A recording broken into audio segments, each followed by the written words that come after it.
श्रीमान मदन राठौर जी।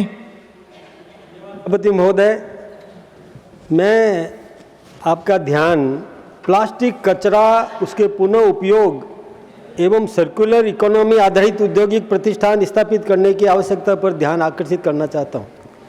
सभापति महोदय, भारत में लगभग 3.5 मिलियन टन प्लास्टिक कचरा उत्पन्न होता है, लेकिन निस्तारण दर केवल 9% ही है। ये वैश्विक मानकों में बहुत कम है। भारत में अधिकांश प्लास्टिक कचरा अप्रतिबंधित रूप से लैंडफिल या जलाने की प्रक्रिया में जाता है, जिससे पर्यावरण को और क्षति पहुंचती है। राजस्थान में भी हर रोज लगभग 15,000 लीटर टन कचरा उत्पन्न होता है, जिसमें लगभग 1,100 लीटर टन प्लास्टिक कचरा भी शामिल है, जो पर्यावरण और सार्वजनिक स्वास्थ्य के लिए गंभीर चिंता का विषय है।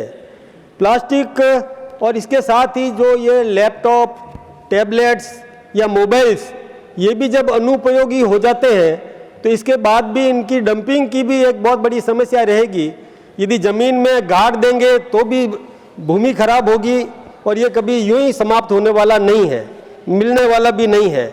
इसलिए मेरा तो यही आग्रह है कि इस प्रकार की इंडस्ट्रीज लगाई जाए।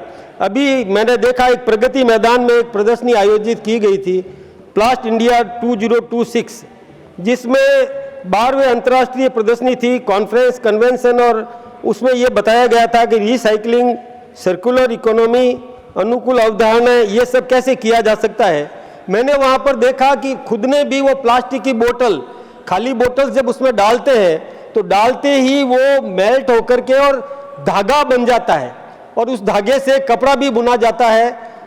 इसे सोलर पैनल्स भी बनते हैं, सड़कें बनाई जा सकती है, टेबल्स, स्टूल्स, कुर्सियाँ ये भी बनाई जा सकती है। ऐसी सड़कें कि जो खराब भी नहीं हो, लगातार काम में आ सकती है, हैवी बुलडोजर भी उस पर चल सकते हैं।